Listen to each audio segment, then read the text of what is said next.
우리에게 주는 하나님의 귀한 말씀입니다. 아멘, 아멘. 바울의 편지인 이 골로새서는 바울이 옥중에서 쓴 편지입니다. 바울은 신약성경 27권 가운데 13편이나 되는 서신을 우리에게 남겨줘서 사실 초대교회에 그리스도가 전하는 데서 바울이 없이는 오늘의 기독교가 있을 수가 없습니다. 근데 바울의 13편의 편지 가운데 네 편지, 에베소, 빌립보서, 골로새서, 빌레몬서는 바울이 옥중에서 쓴 편지라고 해서 우리가 옥중 서신이라고 보냅니다. 바울은 복음을 전하다가 옥에 갇히게 되었습니다. 그런데 바울은 그 옥중에서 어떻게 보면 굉장히 그의 신변의 위협을 느낄 만한 그런 내용의 편지를 남기고 있습니다. 오늘 우리는 이렇게 평상시 읽으면 야, 이것이 뭐 그렇게 은혜롭다라고는 봤지만 실은 이 편지가 가지고 있는 가장 강력한 메시지가 이 안에 담겨 있습니다. 그 말이 그리스도의 평화, 팍스 크리스티라는 말입니다. 여러분, 우리 여기 좀 길을 내다가 보면 여러분 프리에 내리는 길에 알리샤 다음에 라파즈라는 말이 있습니다. 라파즈가 뭐죠? 라파즈는 에스파뇰어로 피스라는 말입니다. 그 라틴어로는 팍스입니다. 우리가 알듯이 로마 시대에는 특별히 오늘 누가복음 2장에 보면 바울은 가이사 아구스토가라고 이런 말을 쓰고 있습니다. 그 가이사 아구스토는 우리가 잘 아는 시저 율리우스의 양자입니다. 로마가 시저 율리우스가 강력한 정치 지도를 가지고 로마를 통치하려고 할 때 안타깝게도 이 율리우스 시저는 가장 가까운 사람부터 배신을 받고 결국 죽고 맙니다. 여러분 아마 그림에도 보면 시저 율리우스의 암살이라고 하는 장면이 나오는데 제가 그 그림을 보니까 참 처참하더라고요. 주변에 들러쓴 사람들이 다 칼을 들고 있어. 혼자만 이렇게 있는데 거기에 누구도 있습니까? 자기가 그렇게 믿었던 브루투스까지 있었습니다. 그러나 그들이 시저 율리우스를 처단하고 그들이 정권을 잡으려고 했던 꿈은 다 사라지고 로마 원로는 소위 말하는 3명의 지도자를 세워서 우리가 말하는 삼정정치, 여러분 아마 인터넷에 보면 삼두정치라고 하는데 삼두정치라는 말보다는 삼정정치가 더 정확한 표현입니다.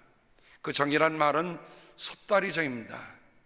트라이포드, 권력을 셋으로 나누어서 이 로마가 안정된 나라로 가도록 그렇게 만들었습니다.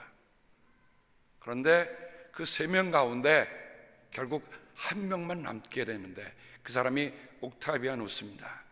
그게 누가복음 2장 1절 이하에 나오는 가이사 아구스토입니다. 옥타비아누스가 전쟁에서 승리하고 돌아오는데 그의 리더십이 너무 강하니까 로마 원로는 그에게 아우구스투스라고 하는 존엄한 자라고 하는 신에게만 붙이는 호칭을 황제에게 붙여줍니다. 그래서 그는 로마라고 하는 나라가 말로는 공화정이지만 공화정이 아니라 그에게 독재권을 부여해서 그에게 신의 칭호를 부여해서 그는 그때부터 45년 동안 로마를 통치하고 그의 아들들로 이어진 나라가 200년 동안 로마가 소위 말하는 강력한 정치력과 권력을 지니고 가게 됩니다. 그 200년 시기를 갖고 우리가 팍스 로마나, 로마의 평화라는 말을 붙입니다. 자, 그러면 예수님이 태어났을 때는 이 가이사 아구스토가, 그렇죠? 그러니까 옥타비아누스가 황제가 되고 황제가 될 뿐만 아니라 로마 원로원에서 그에게 아우구스투스라고 하는 존엄한 자라고 하는 신에게 붙이는 호칭을 붙여서 쓰면은 로만 엠퍼러 월십이 시작되는 때입니다.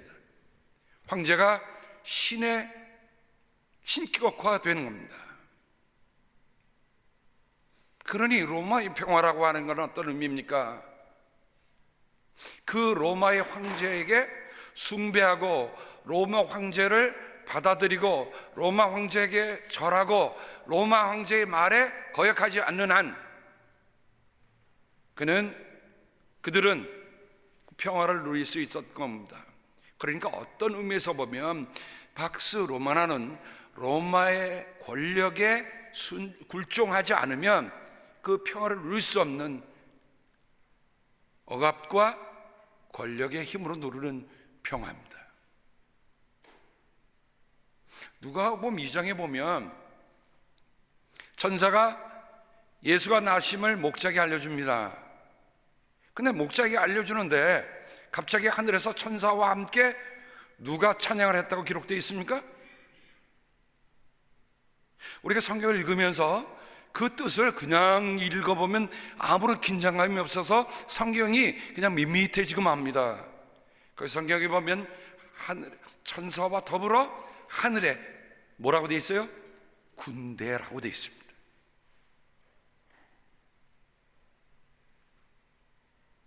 이게 긴장입니다. 가이사 아구스토가 통치하는 로마의 군대가 지금 얼마나 힘있게 등장합니까? 여러분 마가복음 보면 한 간질병 들린 아이가 있는데 이 아이는 이 사람은 어떤 일이 됩니까? 거라세 광인입니다. 거라세 광인인데 이 거라세 광인에게는 뭐가 들어가 있었다고 그랬어요? 군대 귀신이 들어갔다고 했어요. 레기온이라고 하는 말이 군대의 군단을 얘기하는 말입니다. 그러니까 성경을 대할 때 우리가 그 군대의 귀신이라고 얘기할 때 그거는 단지 그 사람의 상태가 나빴다는 것으로만 끝나는 게 아니라 로마가 가지고 있는 엄청난 권력에 대해서 이것을 복음의 힘으로 어떻게 나가는가 하는 것을 우리에게 보여줍니다. 그러니 목자들이 듣는 데서 하늘의 천사와 동시에 하늘의 모든 군대들이 뭐라고 노래했죠? 더없이 높은 곳에서는 하나님께 영광이다. 자, 아우스토라는 뜻이 뭐였어요? 더없이 높은 자라는 말입니다. 존엄한 자라는 말입니다. 더없이 높은 곳에는 하나님께 영광이에요. 만약에 로마 시대의 어법을 따지자면 그 말은 어떻게 됩니까? 더없이 높은 곳에는 아우구스토께 영광이요 라고 해야죠. 근데 하나님께 영광이라고 얘기합니다. 그리고 땅에서는 그가 주님이 기뻐하시는, 주님이 사랑하시는 사람들 가운데 평화라고 얘기하고 있습니다. 그러니 우리가 성탄절이 되면 지극히 높은 곳은 하나님께 영광이옴, 땅에는 그가 기뻐하심을 입은 사람들의 평화라고 하는 것은 지금은 우리가 크리스마스의 아름다운 무슨 메시지 인사처럼 쓰지만 로마 시대는 이것은 상당히 위험한 이야기입니다. 여러분, 복음은 이처럼 사람들 사이에 긴장을 불러일으키는 거예요. 우리가 하나님의 말씀 대하면서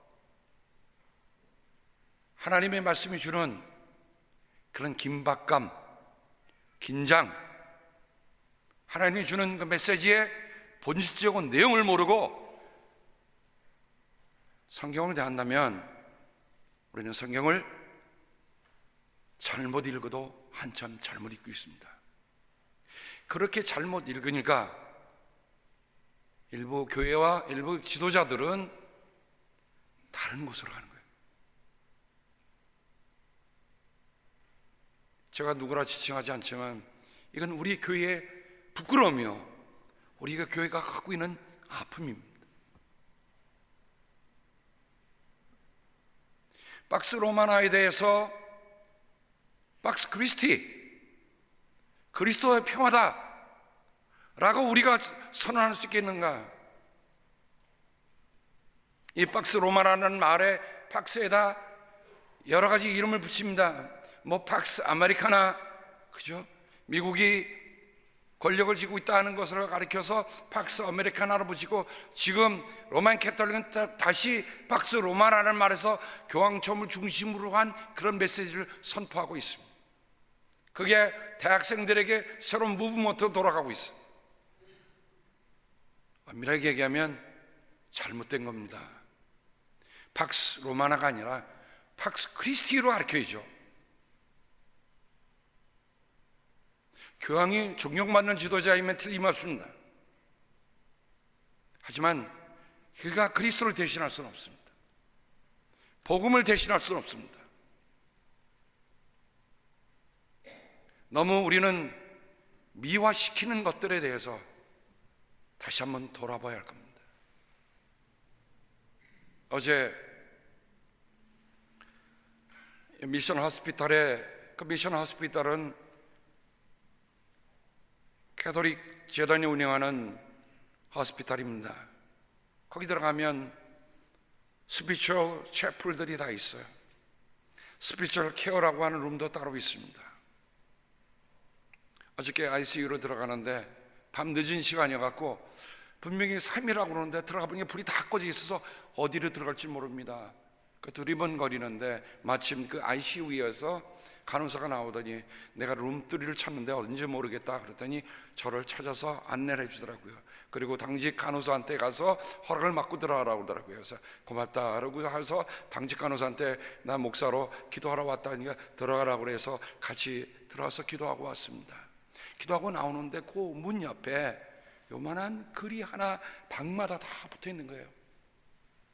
그런데 우리 현 권사님 계신 그 룸에는 아시시의 프란시스가 했던 평화의 기도, 그 기도의 전반이 거기에 영어로 딱 되어 있는 것을 볼 수가 있었습니다. 제가 오늘 주보에 거룩한 하루살이에 어저께 밤에 와서 써서 그걸 올려놓았습니다. 왜 프란시스가 왜 거지의 성자로, 자기가 귀족의 아들로 태어나서 그야말로 모든 거 다 벗고, 심지어는 그가 그리스도로 뛰어갈 때는 내가 걸쳤던 비단 옷 이런 걸 다 벗고 알몸으로 뛰어갔던. 근데 그가 어느 날 추운 겨울이었다 생각이 됩니다. 누군가 문을 두드립니다. 문을 두드리니까 문을 열어봤더니 얼굴이 많이 일그러진 한센시병, 우리는 나병 환자라고 부르는 그 나병 환자가 와서 나 춥다고 나 좀 몸 좀 녹일 수 있냐고.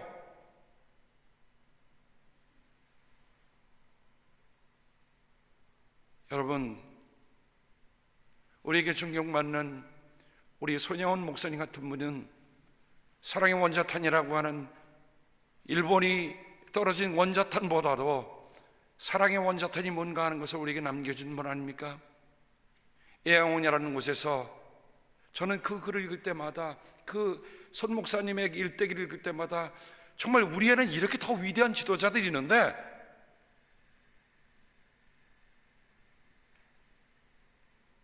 거기에 박넘버는 제가 기억이 잘 안 남냐면 예를 박넘버 4번, 거기에는 나 환자 중에 가장 지독한 이제 마지막 말기를 지나가는 환자들이 있어서 거기는 아무도 안 들어가는데 손 목사님은 그곳에 들어가셔서 그 나병 환자의 고름을 자기 입으로 빨아갖고 했던 그 목사님이세요.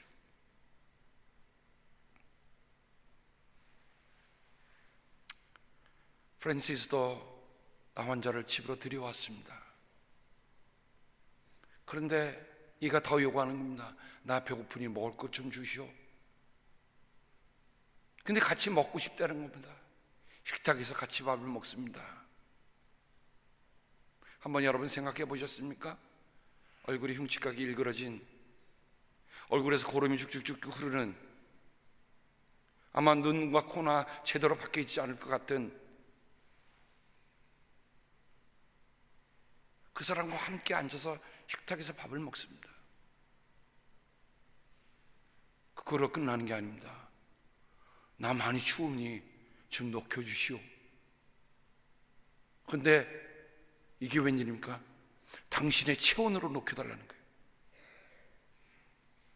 여러분, 멀쩡히 건강한 사람이라면 체온을 높여주는 거 가서 끌어안아주면 되잖아요. 포기해도 가까이 하기에는 정말 가까이 하고 싶지 않은 그 사람이 체온을 높여달라는 때, 이 프란시스는 자기의 옷을 벗고 맨몸으로 그를 끌어안아서 그의 몸을 녹여줍니다. 그러다가 깜빡잠이 들었나 봐요. 그 눈을 딱 떴는데 이상한 일입니다.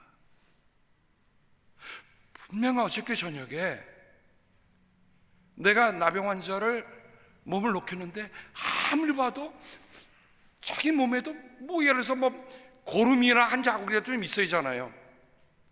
사람이 있다 하면 있다 하는 흔적이라도 있어야잖아요. 아무리 뒤져봐도 아무것도 없는 거예요.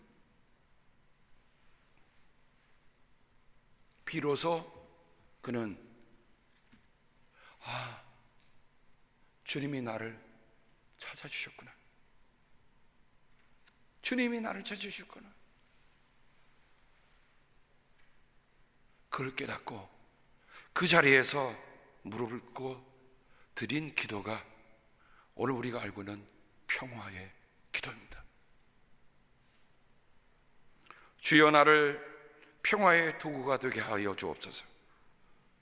미움이 있는 곳에 사랑을, 모욕이 있는 곳에 용서를, 의혹이 있는 곳에 믿음을, 절망이 있는 곳에 희망을, 어두움에 빛을, 슬픔이 있는 곳에 기쁨을 가져오는 자가 되게 하옵소서. 위로받기보다는 위로하고, 이해받기보다는 이해하며, 사랑받기보다는 사랑하게 하여 주옵소서. 우리는 줌으로써 받고 용서함으로써 용서받으며 자기를 버리고 죽음으로써 영생을 얻기 때문입니다. 제가 청년 때 이걸 노래로도 불렀어요. 주여 나를 평화의 도구로 써주소서.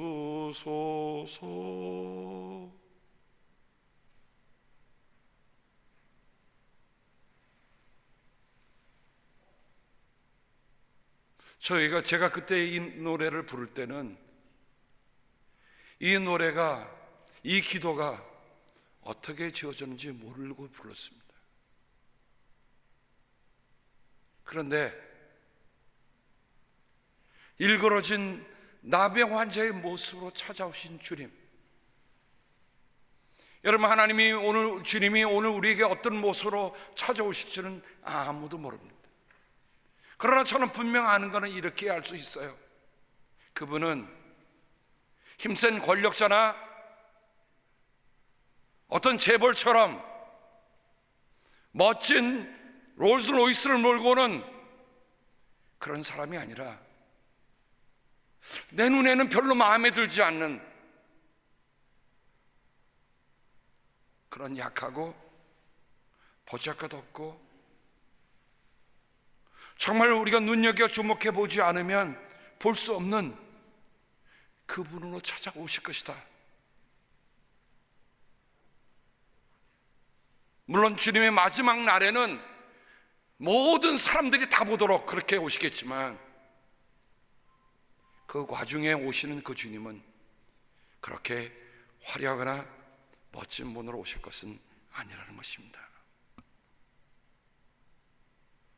이게 팍스 로마나와 팍스 크리스티 사이에 살아가는 우리의 긴장감이 그래서 필요한 거예요. 우리도 모르는 사이에 교회 안에도 팍스 로마나가 정말 엄청나게 들어와 있어요.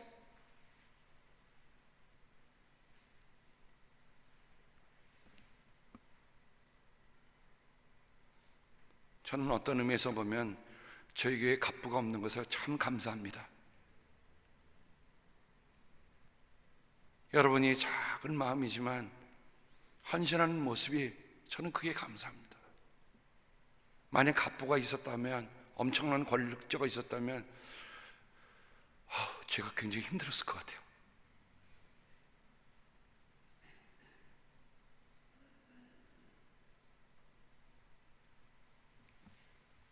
그래서 바울은 오늘 이렇게 얘기합니다. 그리스도의 평화가 여러분의 마음을 지배하게 하십시오. 왜 하필이면 그 많은 좋은 말이 있는데 왜 지배라는 말을 썼을까? 네, 빗대는 거죠. 로마 황제의 권력 안에 지배당하는 그리스도인들에게 그 권력이 지배하에 있지 말고 그리스도의 평화의 지배 속에 있어라 하는 겁니다. 근데 이 지배한다는 단어를 제가 원문으로 찾아보니까 신약성경에 딱 한 번 쓰는 단어예요. 딱 한 번 쓰는, 그만큼 쓰기가 쉽지 않은 단어입니다. 근데 이 뜻에 이런 뜻이 있습니다. 지배한다는 말에 결정하다는 뜻이 있어요. 그리스도의 평화가 여러분의 마음을 결정하게 하라는 겁니다. 여러분, 사람이 어떤 결정을 내리냐에 따라서 그 결정에 따라 사람이 지배받는 거 아닙니까? 내가 무슨 결정을 내렸다 하는 것도 중요하지만 그 결정의 중심 속에 주님이 계신가, 이거를 우리에게 다시금 물어보는 겁니다. 로마의 황제를 눈치를 보고 살아가는 게 아니라 그리스도, 내가 하는 모든 일의 결정의 중심 속에 그리스도가 계신가. 동시에 이 말은 상을 준다는 뜻이 있습니다. 그리스도의 평화가 우리의 마음에 상이 되기를 바라는 거예요. 여러분, 상 받는 사람은 즐겁게 왔잖아요, 그죠? 그러니까 주님이 나에게 평화, 주님이 평화가 내게 상이라고 하는 그 믿음, 더 나아가서 정말 나하고 다른 이들이라도 같이 끌어안을 수 있고 그 사람이 내게 더 많은 것 요구한다 할지라도 끝까지 나갈 수 있는 그런 마음이 뭡니까?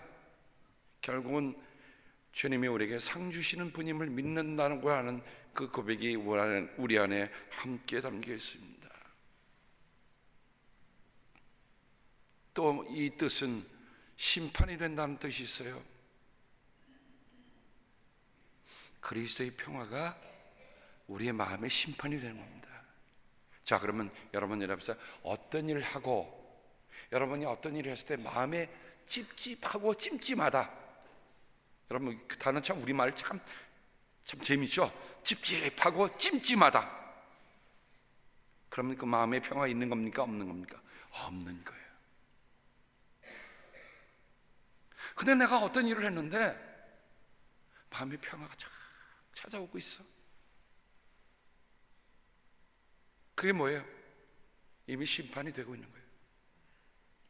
내가 어떤 일을 하고 안 하는, 주님이 나를 심판하기 이전에 이미 내 안에 그리스도의 평화가 있느냐 없느냐가 심판이 되고 아니냐는 그 차이를 분명히 우리에게 가져다 줍니다. 어젯밤에 늦었지만 그 아드님하고 통화하면서 어머니가 이렇게 해서 이렇게 다치셨습니다. 몰랐어요. 근데 이신혜 권사님께서 제게 전화를 주셨더라고요. 아니, 한장주 권사님이 이 병원에 입원하셨던데, 예? 무슨 말씀이세요? 제가 크리스마스 때에 교회 모시고 오려고 제 아내가 옆에서 우리가 내려오다가 전화를 드렸거든요. 권사님, 오늘 성탄일 예배인데 같이 예배 들어가시겠어요? 그랬더니 건너오는 소리가, 오늘은 그냥 집에 있어야 될 것 같아요 라고 그러셔서 저희는 그냥 왔어요. 그렇지 않으면 모시고 왔을 텐데, 아휴, 참 그때라도 그냥 모시고 왔으면 어땠을까?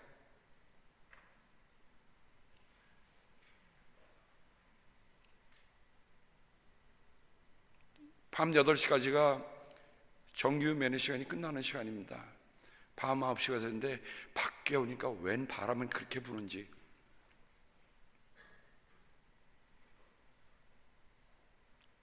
그래도 가야 했어요. 그분을 뵙지 않고 와서 예배 드릴 수가 없더라고요. 그래도 지난번에 어렵게 일어나셔서 다시 교회 나오시는 걸 좋아하셨는데, 온 성도들이 함께 박수 치면서 우리 권사님 건강하십시오라고 했는데, 생각지 않은 어려움이 또 닥쳐왔습니다.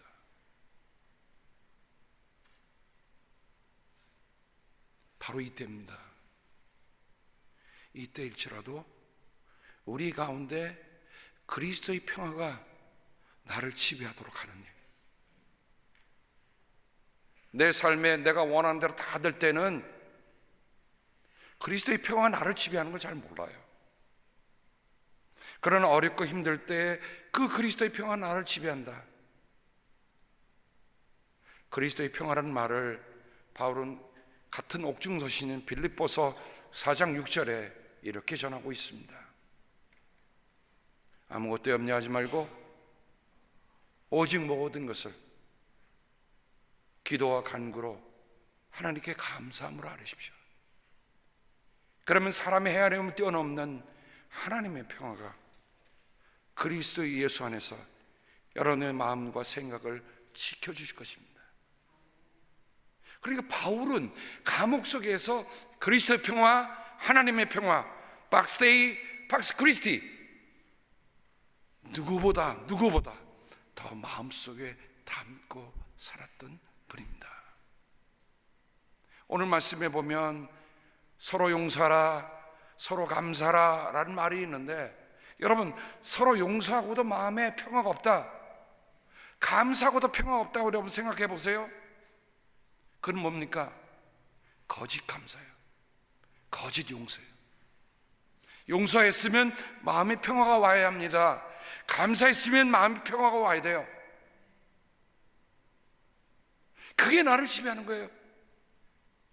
용서하고도 돌아오면 또 생각이 나. 그럼 용서 아니죠. 그럼 뭐가 지배하는 겁니까? 그리스도의 평화가 나를 지배하는 게 아니야. 내가 지배하는 거야. 팍스 에고가 주장하는 거예요. 팍스 로마나가 주장하는 거예요. 한 해의 마지막이 되면서 저는 말씀을 대하면서, 아, 그렇구나. 여기에 옷 입듯이 입으라고 한 말은 뭡니까?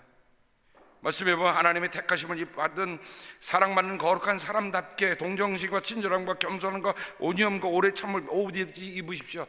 제가 아구스토가 무슨 옷을 입었나 했더니 참 이렇게 치룩치룩하고 한 옷을 해갖고 다 입었더라고. 이렇게 하고, 그게 루브르 박물관에도 있고 또 뭐 영국에 또 뭐 박물관에 다 있더라고요. 그것은 뭐예요? 그 사람의 신분을 나타내는 얘기입니다. 자, 그러면 오늘 우리의 신분은 뭡니까? 우리는 하나님의 사랑받는 자녀라는 신분이잖아요. 그러니까 우리가 옷을 입는다고 하는 것은 분명히 드러나는 겁니다. 그리스도인은요, 숨어있는 사람들이 아닙니다. 그리스도의 사람들은 산 위에 있는 등불과 같은 사람들이 그리스도인이에요.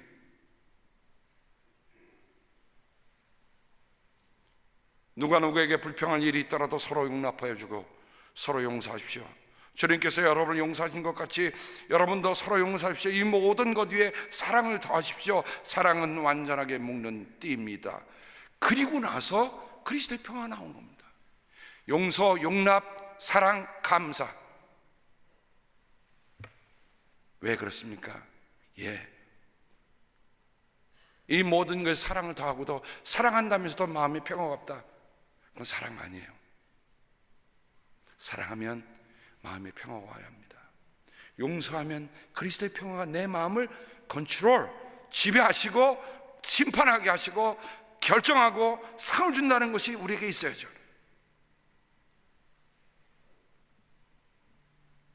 비로소 이 평화가 있을 때 우리가 오는 게 뭡니까? 그때 비로소 오는 게, 하는 찬양들은 정말 감사합니다. 이 다음에 오는 게 찬양이거든요. 그러니 우리가 지금까지도 하나님의 은혜로 살아오는 것을, 우리가 그 그리스도의 평화 나를 주장한 걸 찬양을 통해서 표현한 겁니다. 새해에도 우리의 찬양이 더 깊어지기를, 그죠? 그리스도의 평화 때문에 내 속에서 우러나는 것은 평화의 멜로디가 되기를. 그래서 그 평화의 노래를 듣는 이들로 하여금 이거야말로 평화구나, 평화는 치유하는 힘이잖아요. 그래서 우리 하늘제 찬양뿐만 아니라 우리 수요일에 모이는 찬양 예배, 그리고 우리 새벽 모이는 그 모임의 모든 일에 있어서도 우리가 찬양이 넘칠 때 그곳에 그리스도의 평화가 우리를 지배하는 귀한 은혜가 있기를 바랍니다. 한 해가 이제 오늘 마지막 주일이죠. 이제 오는 31일 날 우리 언약 갱신 예배를 드립니다. 오시기 전에 작년 12월 31일 날 하나님의 앞에 우리가 어떤 언약을 드렸던가 하는 것들을 한 번쯤 새기고 왔으면 좋겠어요. 우리가 그냥 적혀 있는 대로 읽는 기도가 아니라 작년에 여러분들 다 가지고 여러분 다 서명하시잖아요. 그럼 내 삶에 정말 내가 어떻게 그리스도와 언약을 맺고 살아왔는가 하는 것들을 돌아보는, 그리고 이제 며칠 안 남았지만 용납해 주시기 바랍니다. 용서해 주시기 바랍니다. 사랑을 더해 주시기 바랍니다. 그 다음에 오는 게 평화예요. 그 그리스도의 평화가 삶의 어떤 순간에도 우리를 컨트롤해 주시기를 주님의 이름으로 축복합니다. 기도하겠습니다. 살면서 부딪히는 작고 큰 일들, 때때로 마음 아프게, 때때로는 섭섭하게, 때로는 곤혹스럽게 다가왔던 일들, 하지만 한 해가 지나가기 전에 우리가 용납하고 용서하고 사랑을 더하여 우리 안에 그리스도의 평화가 우리를 지배하는 귀한 은혜가 있기를 기도하고 원합니다. 세상이 이 평화를 줄 수 없습니다. 부활의 주님 찾아오셔서 제자들에게 평화가 있기를 하시면서 말씀하시던 그 평화, 부활의 주님이 주는 그 평화가 우리 가운데 있게 하여 주시옵소서. 감사합니다.